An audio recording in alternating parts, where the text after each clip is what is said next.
Hello everyone, welcome to my channel student सीनी academy. आज हम बात करेंगे सीटेट के प्रीवियस ईयर के पेपर के बारे में जो हमारे एग्जाम्स के लिए इम्पोर्टेंट है। ये हमारा 1 फरवरी 2023 का पेपर है। इससे पहले मैंने प्रीवियस ईयर के काफ़ी पेपर करा दिए, ना देखे हो तो देख लीजिएगा।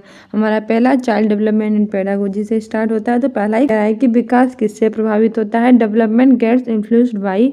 ऑप्शन ए है विद्यार्थी के व्यक्तिगत कारकों से, students personal factors. Option B है स्कूली माहौल से यानी कि स्कूल क्लाइमेट। ऑप्शन सी है सामाजिक पारिवारिक प्रभावों से, सोशल फैमिली इन्फ्लुएंस। में से हमारा पहला ऑप्शन सही है, केवल पहला सही है। दूसरा कह रहा है कि पहला और दूसरा सही है। तीसरा कह रहा है कि दूसरा और तीसरा सही है। चौथा कह रहा है कि पहला, दूसरा और तीसरा सही है।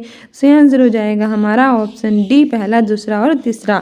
ठीक है, सारे सही हैं क्योंकि विकास जो होता है वो विद्यार्थी के व्यक्तिगत जो कारक होते हैं, स्कूल का जो माहौल होता है और सामाजिक पारिवारिक प्रवेश होता है, इन तीनों से प्रभावित होते हैं। ठीक है, हमारी व्याख्या भी कह रही है कि विकास एक निरंतर चलने वाली प्रक्रिया है, यानी कि डेवलपमेंट एक ऐसा प्रोसेस है जो लगातार चलता रहता है, कभी रुकता नहीं है। यह गर्भाधान से मृत्यु पर्यंत तक चलता रहता है। गर्भाधान का मतलब क्या होता है? गर्भ धारण करने से। ठीक है, जैसे ही व्यक्ति गर्भ धारण करता है उससे ये विकास जो होता है वो चलना स्टार्ट हो जाता है। जब तक व्यक्ति की मृत्यु नहीं हो जाती तब तक ये डेवलपमेंट जो होता है वो चलता रहता है। तो गर्भाधान से लेकर मृत्यु पर्यंत तक ये चलता रहता है। मनोविज्ञान की भाषा में यह वॉर्म टू टॉम्ब कहा जाता है। तो ये भी काफ़ी एग्जाम में पूछ लेता है कि कैसे वॉर्म ऑफ टॉम्ब कहते हैं। तो विकास को वॉर्म ऑफ टॉम्ब कहते हैं। विकास विद्यार्थी के व्यक्तिगत कारकों से, स्कूल के माहौल से और सामाजिक पारिवारिक प्रभावों से प्रभावित होता है। बिल्कुल सही बात है। जो डेवलपमेंट होता है, जो विद्यार्थी के कुछ व्यक्तिगत कारक होते हैं, कुछ उनका स्कूल का माहौल होता है, कुछ सामाजिक पारिवारिक प्रभाव होता है जिससे भी प्रभावित होता है। विकास का प्रभावित करने वाले अन्य कारक हैं पोषण। इसके अतिरिक्त भी विकास किससे प्रभावित होता है? पोषण से प्रभावित होता है। शारीरिक विकार तथा रोगों से प्रभावित होता है। अंतःस्रावी ग्रंथि से और परिवार की सामाजिक और आर्थिक स्थिति, इन सभी से प्रभावित होता है। ठीक है, फिर हमारा अभिकथन और कारण वाला है जो कि एग्जाम्स के लिए इम्पोर्टेंट होता है और इस तरह के क्वेश्चन पूछे जाते हैं। हमारा अभिकथन कह रहा है कि अभिभावकों और अध्यापकों को सुनिश्चित करना चाहिए कि सभी विद्यार्थियों के बाल्यावस्था अनुभव सकारात्मक हैं। यानी कि जो हमारे अभिभावक और अध्यापक हैं उनको ये सुनिश्चित करना चाहिए कि जितने भी विद्यार्थी हैं उनके बाल्यावस्था के जो अनुभव है वो सकारात्मक हों। ठीक है, हमारा कारण कह रहा है कि बाल्यावस्था विकास के लिए एक संवेदनशील चरण है, खासकर संज्ञानात्मक और संवेगात्मक विकास के लिए। ठीक है, तो इसमें हमारा तुम्हें सही विकल्प चुनना है। पहला कह रहा है कि पहला और दूसरा यानी कि ए और आर दोनों सही हैं और आर एक की सही व्याख्या करता है। दूसरा कह रहा है कि ए और आर दोनों सही हैं लेकिन आर जो है वो एक ही सही व्याख्या नहीं करता है। तीसरा कह रहा है कि ये सही है लेकिन आर गलत है। और चौथा कह रहा है कि ए और आर दोनों गलत हैं। तो इसमें हमारा सही आंसर हो जाएगा ऑप्शन ए और दोनों सही हैं और आर एक ही सही व्याख्या करता है। ठीक है, ये और ये दोनों दिए गए थे, ये दोनों सही थे और ये जो है वो एक ही सही व्याख्या करता था। यानी कि अभिभावक और जो अध्यापक को उनको ये सुनिश्चित कर लेना चाहिए था कि जो विद्यार्थियों के बाल्यावस्था के अनुभव हैं वो सकारात्मक होते हैं। बिल्कुल सही बात है, प्रत्येक विद्यार्थी के जो बाल्यावस्था के अनुभव होते हैं वो सकारात्मक होते हैं और ये बात हमारे अध्यापकों और शिक्षकों को सुनिश्चित कर लेनी चाहिए। क्यों? क्योंकि बाल्यावस्था विकास के लिए एक संवेदनशील चरण है। बिल्कुल सही है, बाल्यावस्था है उस डेवलपमेंट के लिए कैसा चरण है? एक संवेदनशील चरण है, यानी कि सेंसिटिव पीरियड है, खासकर संज्ञानात्मक और संवेगात्मक विकास के लिए। ठीक है, क्योंकि इस अवस्था में बच्चों के इमोशन जो होते हैं वो ज़्यादा निकल कर आते हैं। ठीक है, आगे बढ़ते हैं। ठीक है, इसलिए आर सही है और इसलिए आर और ये दोनों सही हैं और आर एक की सही व्याख्या करता है। और ये व्याख्या कह रही है कि सभी विद्यार्थियों की बाल्यावस्था एक सकारात्मक ऊर्जा तथा अनुभव से युक्त होती है। यानी प्रत्येक विद्यार्थी की बाल्यावस्था किससे होती है? एक सकारात्मक ऊर्जा और अनुभव से होती है युक्त। बाल्यावस्था विकास के लिए एक संवेदनशील चरण होता है और इस अवस्था में शारीरिक और मानसिक विकास में स्थिरता आ जाती है। इसमें क्या होती है? अवस्था में शारीरिक और मानसिक विकास होता है, उसमें स्थिरता आ जाती है। बाल्यावस्था का काल मनोवैज्ञानिक के अनुसार 6 से 12 वर्ष तक मानी जाती है। और बाल्यावस्था का काल किसका होता है? मनोवैज्ञानिक के अनुसार 6 से 12 वर्ष तक होता है। जे एस रायके ने बाल्यावस्था को मिथ्या परिपक्वता की संज्ञा दी है। तो किसने बाल्यावस्था को मिथ्या परिपक्वता की संज्ञा दी है? जे एस रॉय ने दी है। बाल्यावस्था कब से कब तक होती है? 6 से 12 वर्ष तक मानी जाती है। बाल्यावस्था में संज्ञानात्मक विकास यानी कि कॉग्निटिव डेवलपमेंट तथा संवेगात्मक विकास यानी कि इमोशनल डेवलपमेंट जो होता है वो तेज गति से होता है। इसीलिए अभिकथन और कारण दोनों सही है और हर एक की सही व्याख्या करता है। तीसरा क्वेश्चन हमारा कह रहा है कि बहुत छोटे बच्चों के समाजीकरण के संदर्भ में कौन सा कथन सही है? मतलब बहुत छोटे बच्चे होते हैं, उनके समाजीकरण के संदर्भ में कौन सा सही है? ऑप्शन ए, विद्यालय समाजीकरण की प्रथम संस्था है। School is the primary agency of socialisation. दूसरा कह रहा है कि परिवार समाजीकरण की प्राथमिक संस्था है। Family is the primary agency of socialisation. तीसरा कह रहा है कि सहपाठी समूह समाजीकरण की प्राथमिक संस्था है। Peer group is the primary agency of socialisation. और हमारा चौथा कह रहा है कि मुद्रक संचार समाजीकरण की प्राथमिक संस्था है। Print media is the primary agency of socialisation. तुम्हारा सही आंसर हो जाएगा इसमें ऑप्शन बी, यानी कि परिवार जो है वह समाजीकरण की प्राथमिक संस्था है। Family is the primary agency of socialisation. बहुत छोटे बच्चों के समाजीकरण के संदर्भ में यही कथन सही है कि जो फैमिली होती है उसकी प्राइमरी एजेंसी होती है सोशलाइजेशन की। अगला क्वेश्चन कह रहा है, सबसे पहले व्याख्या देख लेते हैं फिर अगला क्वेश्चन देखते हैं। हमारी व्याख्या कह रही है कि बहुत छोटे बच्चों के समाजीकरण के संदर्भ में जो फैमिली होती है वो समाजीकरण की प्राथमिक संस्था मानी जाती है। बच्चा परिवार में ही जन्म लेता है, ठीक बात है। फैमिली में ही जो बच्चा होता है वो जन्म लेता है और परिवार में ही वो उसका क्या होता है, लालन पालन होता है। माता पिता प्रथम शिक्षक होते हैं। परिवार से ही वे स्नेह, त्याग, सहयोग, दया, आज्ञा पालन आदि उच्च कोटि के गुण सीखते हैं। और माता पिता क्या होते हैं, उनके पहले शिक्षक या पहले गुरु होते हैं। और परिवार से ही वो स्नेह, त्याग, सहयोग, दया, आज्ञा पालन ये उच्च कोटि के जो गुण होता है वह सीखता है। इसीलिए परिवार जो होता है वो शिशु की पहली पाठशाला है। समाजीकरण की अन्य संस्था होती है परिवार, उसके बाद हमारा पड़ोस, फिर समाज, विद्यालय और मीडिया। ये सारी चीज़ें भी होती हैं समाजीकरण में योगदान देती हैं बच्चों के। अगला क्वेश्चन कह रहा है कि जीन पियाजे के संज्ञानात्मक विकास के सिद्धांत के अनुसार बच्चे किस चरण में यह समझने लगते हैं कि अब वस्तुओं के आँखों से ओझल हो जाने से उनका अस्तित्व खत्म नहीं हो जाता। तो मैंने बताया था कि जीन पियाजे तो पूछा ही जाएगा आपके एग्जाम्स के लिए, तो बताइए। तो इसमें हमारा ऑप्शन ए है संवेदीगामक, ऑप्शन बी है पूर्व संक्रियात्मक, ऑप्शन सी है मूरत संक्रियात्मक और ऑप्शन डी है औपचारिक संक्रियात्मक। मैंने बताया था कि जीन पियाजे की 4 अवस्थाएं थी, कौन कौन सी? संवेदीगामक अवस्था, पूर्व संक्रियात्मक अवस्था, मूरत संक्रियात्मक और अमूरत संक्रियात्मक। संवेदीगामक 0 से 2, पूर्व संक्रियात्मक 2 से 7, मूरत संक्रियात्मक 7 से 11, औपचारिक जो है 11 से किशोरावस्था तक। मूरत को हम कहते हैं अनौपचारिक और औपचारिक को कहते हैं अमूरत, ठीक है, ये भी याद रखना। तुम्हारा सही आंसर हो जाएगा ऑप्शन है सेंसरी मोटर, यानी कि संवेदीगामक अवस्था, ठीक है। आगे हमारी व्याख्या कह रही है कि जीन पियाजे के संवेदीगामक सिद्धांत के प्रथम चरण के अनुसार बच्चा ये समझने लगता है कि जो किसी वस्तु की आंखों से ओझल हो जाने से उनका जो अस्तित्व होता है वो खत्म नहीं होता है। अपने संज्ञानात्मक विकास के सिद्धांत में 4 चरण बताए हैं और इन चारों के बारे में मैंने आपको बताया, तो इसकी विशेषताएं भी कुछ है, ये भी याद कर लेना, ठीक है। संवेदीगामक अवस्था 0 से 2 वर्ष तक, पूर्व सक्रियात्मक अवस्था 2 से 7 वर्ष, मूरत सक्रियात्मक अवस्था 7 से 11 वर्ष और औपचारिक सक्रियात्मक अवस्था 11 से 15 वर्ष, ठीक है। 0 से 2 वर्ष में वस्तु स्थायित्व विकसित करती है और मूरत सक्रियात्मक प्रतीकात्मक सोच विकसित करता है और मूरत सक्रियात्मक में जो मूर्त घटनाएं उनके बारे में तार्किक रूप से चिंतन करता है। और अमूर्त में क्या कहता है कि अमूर्त तार्किक रूप से चिंतन करना, अधिक परिपक्व नैतिक तर्क के लिए क्षमता से पूर्ण होना अमूर्त अवधारणा विकसित करता है, ठीक है। ये सारी इसकी विशेषताएं हैं। अगला क्वेश्चन कह रहा है कि कंकड़ों से खेलते हुए एक बच्चा ये खोजता है कि 2 कंकड़ों के 2 समूह मिलकर 4 कंकड़ों का एक समूह बनता है। बच्चे द्वारा किया गया ये अनुभव क्या दर्शाता है? ऑप्शन ए है कंजर्वेशन यानी कि संरक्षण, ऑप्शन बी है सेंट्रेशन यानी कि केंद्रीकरण, ऑप्शन सी है इकोसेंट्रिज्म यानी कि आत्मकेंद्रिकता और ऑप्शन डी है ऑब्जेक्ट परमानेंट वस्तु स्थायित्व। तो कौन सा हो जाएगा? सही आंसर हो जाएगा इसमें हमारा ऑप्शन ए संरक्षण यानी कि कंजर्वेशन, ठीक है।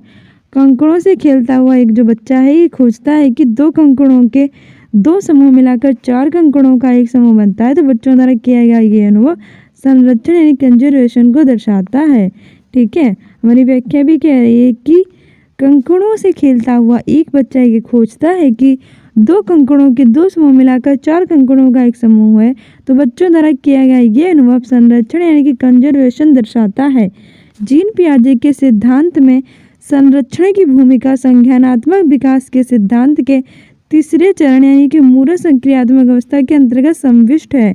इस अवस्था में बच्चे संख्या, क्षेत्र, आयतन और अभिविन्यास के संरक्षण की क्षमता प्राप्त करते हैं। वस्तु स्थायित्व का गुण संज्ञानात्मक विकास के प्रथम चरण संवेदी गामक अवस्था के अंतर्गत आता है। ठीक है, अगला क्वेश्चन कह रहा है 6 नंबर का कि निशा अपना गृह कार्य पूरा करना सुनिश्चित करती है ताकि गृह कार्य पूरा न होने के कारण अध्यापिका द्वारा शर्मिंदा किए जाने से बच सके। लॉरेंस कोहलबर्ग के नैतिक विकास के सिद्धांत के अनुसार इस तरह का तर्क डैश चरण को दर्शाता है। तो लॉरेंस कोहलबर्ग भी पूछा जाएगा, इससे भी याद करके जाना। ऑप्शन ए है पूर्व परंपरागत, ऑप्शन बी है परंपरागत, ऑप्शन सी है उत्तर परंपरागत, ऑप्शन डी है औपचारिक परंपरागत।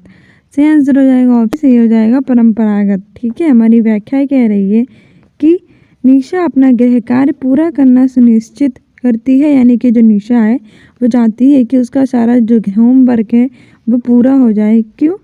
क्योंकि अध्यापिका द्वारा शर्मिंदा किए जाने से बच सके, कि अध्यापिका उसे शर्मिंदा ना करे सबके सामने। लॉरेंस कोहलबर्ग ने नैतिक विकास के सिद्धांत के अनुसार इस तरह का तर्क जो है वो परंपरागत चरण को दर्शाता है। कोहलबर्ग के सिद्धांत के 3 प्राथमिक स्तरों में विभाजित किया गया है तथा नैतिक विकास के प्रत्येक स्तर पर 2 चरण होते हैं। इस प्रकार 3 स्तर और 6 चरण हैं।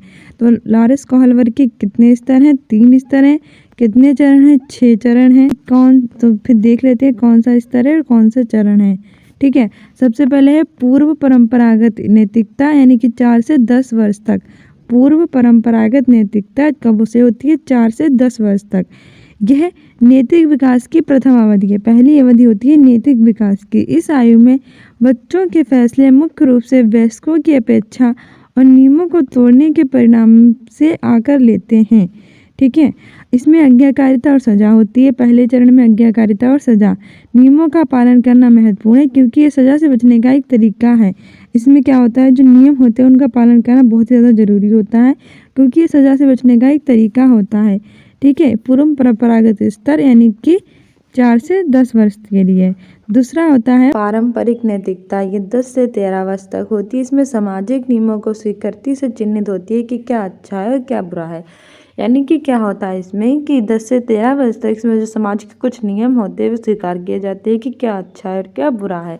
इसमें बाग उद्देश्य अभिविन्यास, इस चरण में बच्चे व्यक्तिगत दृष्टिकोणों से सीखते हैं। तीसरा हमारा है उत्तर परंपरागत नैतिकता और ये हमारी होती है 13 से 16 वर्ष तक। इसमें नैतिकता के अमूर्त सिद्धांतों की समझ विकसित होती है। इसमें अच्छा लड़का अच्छी लड़की विन्यास है, इसमें अच्छा होने की अनुरूपता पर जोर दिया जाता है। सामाजिक व्यवस्था बनाए रखना, इससे सामाजिक व्यवस्था उच्च स्तर पर केंद्रित रहे, इस पर जोर दिया जाता है। सामाजिक अनुबंध और व्यक्तिगत अधिकार, इसमें यही बताया जाता है कि समाज को बनाए रखने के लिए कानून के नियम महत्वपूर्ण होते हैं। और सार्वभौमिक सिद्धांत, इसमें कोहलबर्ग के नैतिक तर्क का अधिगम स्तर सार्वभौमिक नैतिक सिद्धांतों और अमूर्तता पर आधारित होता है। ठीक है, अमूर्त तर्क पर आधारित होता है। आगे हमारा क्वेश्चन कह रहा है कि लेव वाइगोत्स्की का सिद्धांत मुख्यतः देश के विकास पर पड़ने वाले प्रभाव की व्याख्या करता है। तो बताइए जो लेव वाइगोत्स्की हैं उनका जो सिद्धांत है वो किस पर पड़ने वाले प्रभाव है उनकी व्याख्या करता है। ऑप्शन ए है जैविक परिपक्वता संवेगता, ऑप्शन बी है आरोपण प्रतिरूप नैतिक, ऑप्शन सी हमारा है सांस्कृतिक उपकरणों और संज्ञानात्मक, और ऑप्शन डी है पुरस्कार और दंड व्यवहारात्मक। सही आंसर हो जाएगा option C cultural tools and cognitive. ठीक है, हमारी व्याख्या भी कह रही है कि लेव वाइगोत्स्की का सिद्धांत मुख्यतः सांस्कृतिक उपकरणों के संज्ञानात्मक विकास पर पड़ने वाले प्रभाव की व्याख्या करता है। यह एक रूसी मनोवैज्ञानिक थे। तो लेव वाइगोत्स्की कैसे वैज्ञानिक थे? रूस के वैज्ञानिक थे जिन्होंने संज्ञानात्मक विकास के सिद्धांत का प्रतिपादन किया, जिसको सामाजिक सांस्कृतिक सिद्धांत यानी सोशल कल्चरल थ्योरी कहते हैं। तो लेव वाइगोत्स्की जो है उनके सिद्धांत को क्या कहते हैं? तो सामाजिक सांस्कृतिक सिद्धांत सोशल कल्चरल थ्योरी कहते हैं। इस सिद्धांत के अनुसार बालकों के विकास का महत्वपूर्ण आधार सामाजिक अंतःक्रिया होता है, जिसमें बालक का संज्ञानात्मक, शारीरिक और सामाजिक यानी कि कॉग्निटिव, फिजिकल और जो हमारा सोशल है वो डेवलपमेंट होता है। 8वां क्वेश्चन कह रहा है कि लेव वाइगोत्स्की के सिद्धांत के अनुसार एक अध्यापिका को क्या करना चाहिए। ऑप्शन ए है संकेत और इशारे देकर विद्यार्थियों को उपयुक्त पाठ प्रदान करना चाहिए। ऑप्शन बी है विद्यार्थियों के बीच सहभागिता और चर्चाओं पर प्रतिबंध करना चाहिए। ऑप्शन सी कह रहा है विद्यार्थियों के अधिगम की प्रक्रिया में वयस्कों के पूर्ण हस्तक्षेप की प्रणाली अपनानी चाहिए। और चौथा कह रहा है कि विद्यार्थियों के व्यवहार को अनुकूलित करने के लिए बारंबार नकारात्मक पुनर्मन तो कभी नहीं देना चाहिए, हस्तक्षेप तो नहीं करना चाहिए। संकेत और इशारे देकर, ये बिल्कुल सही बात है। Providing appropriate scaffolding to students by giving hints and cues. ठीक है, तो ये जो स्केट फोल्डिंग है, इसके फोल्डिंग की बात कौन करता है, लेव वाइगोत्स्की कहते हैं। ठीक है, प्रतिबंध क्यों लगाएंगे किसी भी बात पर, तो ऑप्शन ये सही हो जाएगा। हमारी व्याख्या कह रही है कि लेव वाइगोत्स्की के सिद्धांत के अनुसार एक अध्यापिका को संकेत और इशारे देकर विद्यार्थियों को उपयुक्त पाठ प्रदान करना चाहिए। पाठ यानी कि इसके फोल्डिंग एक अस्थायी संरचना यानी टेम्परेरी स्ट्रक्चर होता है जो सहायता के स्तर में परिवर्तन करती है। यानी कि कोई बच्चा जो है वो अब यहाँ तक अगर पहुँचा है तो उसको यहाँ तक पहुँचाना टीचर का कर्तव्य होता है। ठीक है, इसे ही पाठ या क्या फिर इसके फोल्डिंग कहते हैं। वाइगोत्स्की के अनुसार शिक्षण करते समय जब छात्र को किसी कठिन प्रक्रम को समझने में कठिनाई का अनुभव होता है तो अधिक जानकारी वयस्कों और साथियों द्वारा छात्रों को संबंधित विषय के कठिन प्रक्रम की अवधारणाओं और कौशलों को सीखने के लिए दिए जाने वाले निर्देशात्मक समर्थन का वर्णन करने के लिए प्रमुख प्रत्यय का प्रयोग किया जाता है। यानी क्या होता है कि जब बच्चा महसूस करता है और अपने काम को यहाँ तक कर देता है, लेकिन यहाँ तक करने के लिए यहाँ पे उसे जो सहायता चाहिए होती है, जो यहाँ पे सहायता की जाती है, वही पाठ या ढांचा कहलाती है। ठीक है, जो इसके फोल्डिंग कहते हैं। इसमें क्या होता है कि इसके द्वारा बच्चे जो होते हैं वो ठीक प्रकार से निर्देशों को वापस ले लिया जाता है, उसी प्रकार जिसका मकान निर्माण के बाद मचान हटा लिया जाता है और जब बच्चे पहुंच जाते हैं तो वो वापस ले लिया जाता है, जिससे बच्चे आसानी से समझ सकें। ठीक है, नंबर क्वेश्चन कह रहा है कि progressive classroom gives primary to, एक प्रगतिशील कक्षा निम्न में से किसको प्राथमिकता देती है। यानी कि आपकी प्रगतिशील कक्षा है, प्रोग्रेसिव क्लासरूम है, तो किसको प्राथमिकता दी जाएगी। ऑप्शन ए अध्यापिका द्वारा चयनित पढ़ाने के तरीकों को, teachers preferred style of teaching, तो ये तो नहीं दी जाएगी क्योंकि पढ़ाने का कोई भी तरीका हो सकता है। परीक्षा केंद्रीय शिक्षा शास्त्रों को तो बिल्कुल नहीं जाती, एग्जाम सेंटर्ड होता ही नहीं है। पाठ्यक्रम को पूरा क्यों करेंगे हम, पाठ्यक्रम को पूरा करने में सारी हम प्रगतिशील कक्षा में तो कभी नहीं होता। प्रगतिशील कक्षा में विद्यार्थियों के मतों और अनुभवों को प्राथमिकता दी जाती है, स्टूडेंट्स ओपिनियन एंड एक्सपीरियंस को प्राथमिकता दी जाती है। ठीक है, तो ऑप्शन हमारा डी सही हो जाएगा। हमारी व्याख्या कह रही है कि एक प्रगतिशील कक्षा में विद्यार्थियों के मतों और अनुभवों को प्राथमिकता देती है। प्रगतिशील कक्षा बाल केंद्रित यानी बच्चा के सेंटर होती है, चाइल्ड सेंटर्ड, जिसमें बालक को प्रमुख केंद्र मानकर सार्वभौमिक शिक्षा प्रदान की जाती है। NCF यानी नेशनल करिकुलम फ्रेमवर्क 2005 में बाल केंद्रित शिक्षा का पूर्ण समर्थन प्रदान करती है, जिससे बालकों के विचार और अनुभवों को सहज ढंग से हम स्वीकार कर सकेंगे। ठीक है, 10वां क्वेश्चन हार्वर्ड गार्डनर से आया है। Harvard Gardner, Lev Vygotsky, Kohlberg, इन सबसे क्वेश्चन पूछे जाते हैं। क्वेश्चन कह रहा है कि हार्वर्ड गार्डनर के बुद्धि संकल्पना के अनुसार निम्न में से कौन सा कथन सही है। ऑप्शन ए बुद्धि लब्धि किसी व्यक्ति के भविष्य में सफल होने की संभावना का सबसे सटीक अनुमान है। दूसरा कह रहा है कि बुद्धि वातावरणीय कारकों द्वारा प्रभावित नहीं होती, गलत बात है, बुद्धि वातावरण कारकों से प्रभावित होती है। और सटीक अनुमान कैसे लगा सकते हैं, वो भी संभावना से तो कुछ नहीं कर सकते। तीसरा हमारा कह रहा है कि विभिन्न व्यक्तियों में विभिन्न प्रकार की बुद्धियों के विभिन्न स्तर होते हैं। और चौथा कह रहा है कि बुद्धि के सामूहिक परीक्षण विद्यार्थियों के बुद्धि स्तर मापने का सर्वोत्तम जरिया है। ये भी नहीं होगा, ये तीसरा वाला सही हो जाएगा कि व्यक्तियों में विभिन्न प्रकार की बुद्धियों के मापने के स्तर पाए जाते हैं। ठीक है, हम कह रहे हैं कि हार्वर्ड गार्डनर के बुद्धि संकल्पना के अनुसार व्यक्तियों में विभिन्न प्रकार की बुद्धियों के विभिन्न स्तर पाए जाते हैं। यानी कि हार्वर्ड गार्डनर ने कहा था कि व्यक्तियों की जो अलग अलग प्रकार की बुद्धि होती है उसके अलग अलग स्तर होते हैं, वो पाए जाते हैं। बहुबुद्धि सिद्धांत के प्रतिपादक हार्वर्ड गार्डनर 1983 हैं। इस सिद्धांत के अनुसार बुद्धि का स्वरूप एकाकी न होकर बहुकारकी होता है। इनके अनुसार क्या है, जो बुद्धि का स्वरूप है वो एकाकी न होकर कैसा है, बहुकारकी है। हार्वर्ड गार्डनर ने अपनी पुस्तक फ्रेम्स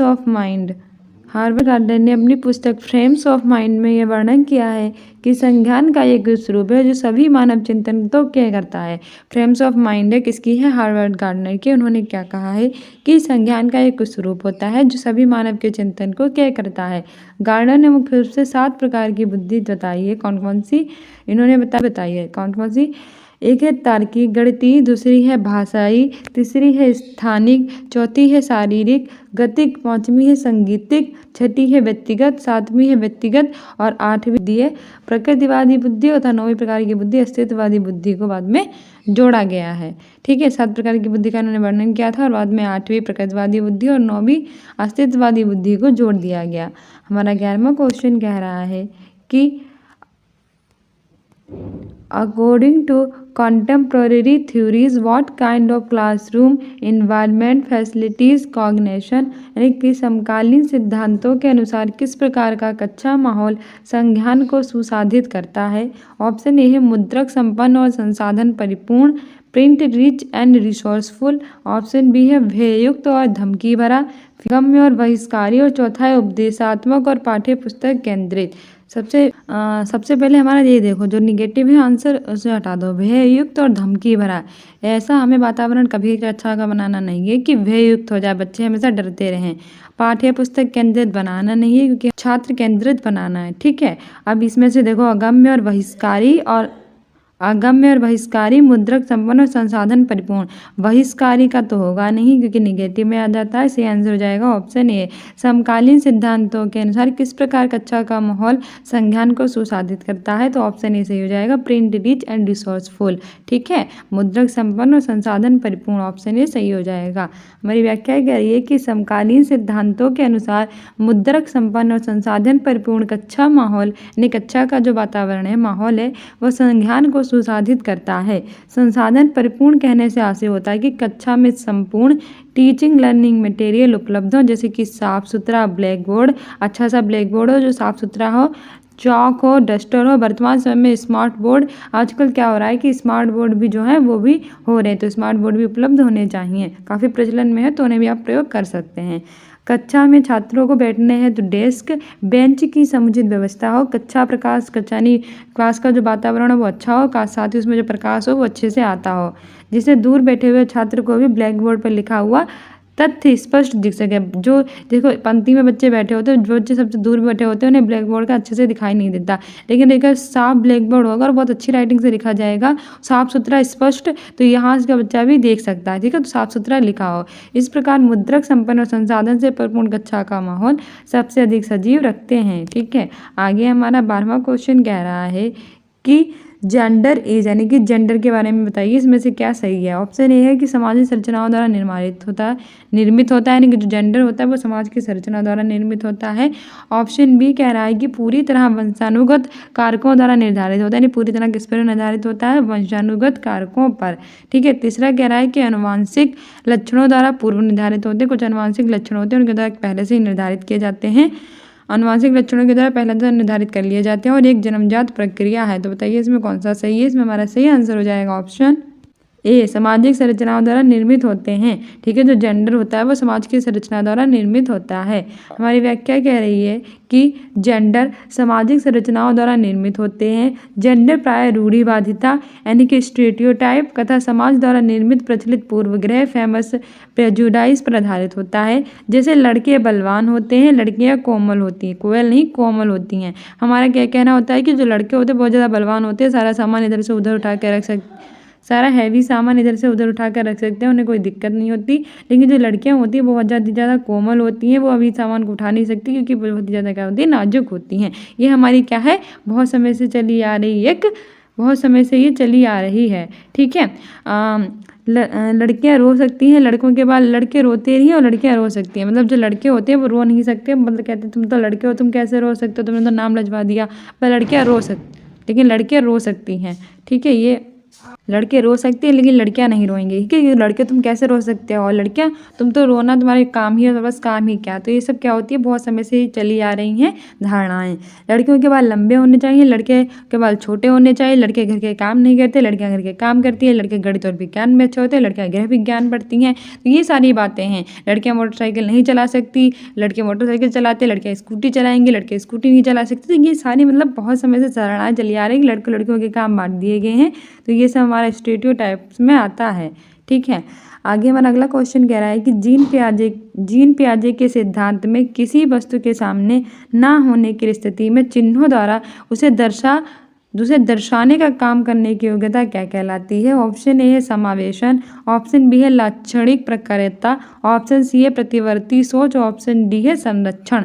सही आंसर हमारा हो जाएगा ऑप्शन बी लाक्षणिक प्रकार्यता। ठीक है, जीन पियाजे के बारे में मैंने कहा था कि एग्जाम में जरूर आएगा। तो इनके अनुसार क्या सिद्धांत है इनका कि किसी वस्तु के सामने अगर वो ना हो तब भी चिन्हों के द्वारा उसे हम दर्शा सकते हैं और यह योग्यता लाक्षणिक प्रकार्यता कहलाती है। ठीक है, हमारी व्याख्या कह रही है। और जीन पियाजे के बारे में हम डेली बताते हैं, तो हमारे प्रीवियस या जितने भी पेपर है वो देख डालिए, मैं इसकी ऑलरेडी प्लेलिस्ट बना रखी है। तो हमारी व्याख्या कह रही है कि जीन पियाजे के सिद्धांत में किसी वस्तु के सामने ना होने की स्थिति में चिन्हों द्वारा उसे दर्शाकर काम करने की योग्यता लाक्षणिक प्रकार्यता कहलाती है। मान लीजिए हमारे सामने एक कोई चीज़ नहीं है लेकिन इसके चिन्हों के द्वारा हम इसे दर्शा देंगे तो क्या कहलाएगी? ये लाक्षणिक प्रकार्यता कहलाएगी। पियाजे ने संज्ञानात्मक विकास के 4 अवस्था का वर्णन किया है।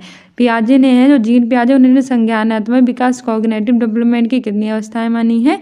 4 अवस्थाएं मानी हैं और ये चारों एग्जाम्स के लिए इंपॉर्टेंट है, तो याद रखना। कौन कौन सी हैं? ऑप्शन ए है संवेदीगामक अवस्था 0 से 2 वर्ष, दूसरी है पूर्व संक्रियात्मक अवस्था 2 से 7 वर्ष, तीसरी है मूर्त संक्रियात्मक अवस्था 7 से 11 वर्ष और चौथी है अमूर्त संक्रियात्मक अवस्था 11 से 15 वर्ष। पहली कौन सी है? संवेदीगामक अवस्था कब से कब तक है? 0 से 2 वर्ष। दूसरी कौन सी है? पूर्व संक्रियात्मक अवस्था कब से कब तक है? 2 से 7 वर्ष। तीसरी कौन सी है? मूर्त संक्रियात्मक अवस्था कब से कब तक है? 7 से 11 वर्ष। चौथी कौन सी है? अमूर्त संक्रियात्मक अवस्था कब से कब तक है? 11 से 15 वर्ष। ठीक है, तो इनके क्रम भी याद रख लेना और इनके कब से कब तक है ये भी याद रख लेना, ईयर भी, क्योंकि एग्जाम में पूछे जाते हैं। लाक्षणिक प्रकार्यता जीन पियाजे के संज्ञानात्मक विकास के सिद्धांतों में दूसरी अवस्था पूर्व संक्रियात्मक अवस्था के अंतर्गत आती है। तो पूछ लेगा कि जीन पियाजे की दूसरी अवस्था कौन सी है, तो वो हमारी दूसरी अवस्था है पूर्व संक्रियात्मक अवस्था। ठीक है, और इसमें हमारा क्या आता है? लाक्षणिक प्रकार्यता आती है। ठीक है, इस वर्ष में बच्चा लाक्षणिक कार्य प्रदर्शित करता है जिसका अर्थ प्रतीकों का संचालन करने की क्षमता है। इसमें बच्चा क्या करता है कि कोई भी कार्य होता है वो अच्छे से करने लगता है और उसमें संचालन प्रतीक जो होते हैं उनका संचालन करने की उसके अंदर क्षमता होती है। यह एक एकीकृत क्षमता होती है जो बच्चों के सामने कोई वस्तु या घटना नहीं होती, एक संकेतक का प्रतिनिधित्व करने में सक्षम बनाती है। इस अवस्था में बच्चा प्रतिक्रियात्मक खेल में संलग्न होता है, यानी इमेजिनरी वो होता है, उसके सामने कोई चीज़ नहीं भी होती है फिर भी वो क्या करता है? वो जानता है उसके सामने वो चीज़ है। ठीक है, प्रतिवर्ती सोच या मूर्त संक्रियात्मक अवस्था के अंतर्गत आती है। इसमें बालक किसी प्रक्रिया को समझने में सक्षम हो जाता है और बाद में उन क्रियाओं में मानसिक रूप से पलटने की योग्यता आ जाती है, जिसे पलटवावी का भी सिद्धांत भी कहते हैं। तो प्रतिवर्ती क्या होती है? इसमें बच्चा जो होता है उसके अंदर मूर्त संक्रियात्मक अवस्था के अंतर्गत किसी भी चीज़ को समझने की क्षमता हो जाती है और इसे हम पलटावी का सिद्धांत कहते हैं। संरक्षण, ये विभिन्न प्रकार के अभिलक्षण रंग, आकार या माप के आधार पर उसे वर्गीकरण कर सकता है। ठीक है, 14वां क्वेश्चन कह रहा है कि रचनात्मक मूल्यांकन निम्न में से किस लिए प्रभावी होती हैं? Formative assessment is effective in, option A है कि विद्यार्थियों में असफलता का निरंतर भय पैदा करने में, ऑप्शन बी है विद्यार्थियों के प्रदर्शन की एक दूसरे से तुलना करने में, ऑप्शन सी कह रहा है कि विद्यार्थियों के अधिगम प्रगति को समझने में ताकि उन्हें तदनुसार सहायता प्रदान की जा सके, और ऑप्शन 4 कह रहा है कि विद्यार्थियों के नामीकरण, वर्गीकरण और विशेष विद्यालय के लिए निर्दिष्ट करने के लिए। तो ऑप्शन सी सही हो जाएगा कि विद्यार्थियों की अधिगम प्रगति को समझने में ताकि उन्हें तदनुसार सहायता प्रदान की जा सके। ठीक है, कह रही है कि रचनात्मक मूल्यांकन छात्रों की प्राप्ति में सुधार के लिए शिक्षण और अधिगम की गतिविधियों को संशोधित करने के लिए अधिगम की प्रक्रिया के दौरान शिक्षकों द्वारा आयोजित औपचारिक और अनौपचारिक मूल्यांकन प्रक्रियाओं की एक श्रृंखला है। रचनात्मक मूल्यांकन कक्षा में ही किए जाते हैं जिससे प्राप्त जानकारी के अनुसार बच्चे कहाँ गलती कर रहे हैं सुधारने का अवसर प्राप्त हो जाता है। इसके द्वारा पता चल जाता है बच्चे कहाँ गलती कर रहे हैं। रचनात्मक आकलन को अधिगम के लिए आकलन भी कहते हैं। जो रचनात्मक आकलन होता है उसे हम अधिगम के लिए आकलन भी कहते हैं। इससे बच्चों को अपने अधिगम के बारे में और शिक्षक को अपने शिक्षण के बारे में प्रतिपुष्टि यानी कि जो फीडबैक होता है वो प्रदान हो जाता है। ठीक है, आगे बढ़ते हैं। आगे हमारा अगला 15वां क्वेश्चन कह रहा है, यह भी कथन और कारण वाला है कि किसी कक्षा में अध्यापिका को विद्यार्थियों को अपने विचारों के मौखिकीकरण, चर्चा और वैचारिक बहस करने के लिए बढ़ावा देना चाहिए। और हमारा कारण कह रहा है कि भाषा विकास और संज्ञानात्मक विकास किसी भी तरह से एक दूसरे से संबंधित नहीं है। तो बताइए इसमें से हमारा कौन, ठीक है, तो सही विकल्प इसमें से हमें चुनना है। पहला कह रहा है कि ए और आर दोनों सही हैं और जो आर है वो एक की सही व्याख्या करता है। दूसरा कह रहा है कि ए और आर दोनों सही हैं लेकिन आर एक की सही व्याख्या नहीं करता। तीसरा कह रहा है कि ये सही है लेकिन आर गलत है। और चौथा कह रहा है कि ए और आर दोनों गलत हैं। तो इसमें हमारा सही आंसर हो जाएगा सी सही हो जाएगा, ए सही है लेकिन आर गलत है। ठीक है, हमारी व्याख्या कह रही है इसकी कि अभिकथन ये सही है लेकिन कारण आर गलत है। एक कक्षा में अध्यापिका को विद्यार्थियों को अपने विचारों के मौखिकीकरण, चर्चा और वैचारिक बहस करने के लिए बढ़ावा देना चाहिए। बिल्कुल सही बात है। बच्चों के जो विचार हैं, बच्चे जो कहना चाहते हैं उन सबको कहना चाहिए, उनके लिए उसे बढ़ावा देना चाहिए। बच्चे जब अपने विचारों को कक्षा के प्रत्येक बच्चे के साथ साझा करते हैं तो उनके मौलिक चिंतन तथा अमूर्त चिंतन का विकास होता है। बिल्कुल सही बात है। जब बच्चा एक दूसरे के साथ अपने विचारों को, अपनी भावनाओं को साझा करता है तो उसके द्वारा क्या होता है, मौलिक चिंतन और अमूर्त चिंतन का विकास होता है। भाषा विकास तथा संज्ञानात्मक विकास दोनों एक दूसरे से सहजीवी संबंध रखते हैं। इस बच्चे का भाषा विकास जितना अच्छा होगा उतना ही संज्ञानात्मक विकास का स्तर भी होगा। इसीलिए ये अभिकथन सही है और कारण गलत है। ठीक है, सो डियर स्टूडेंट्स, ये था हमारा आज का सीटेट का प्रीवियस ईयर का पेपर।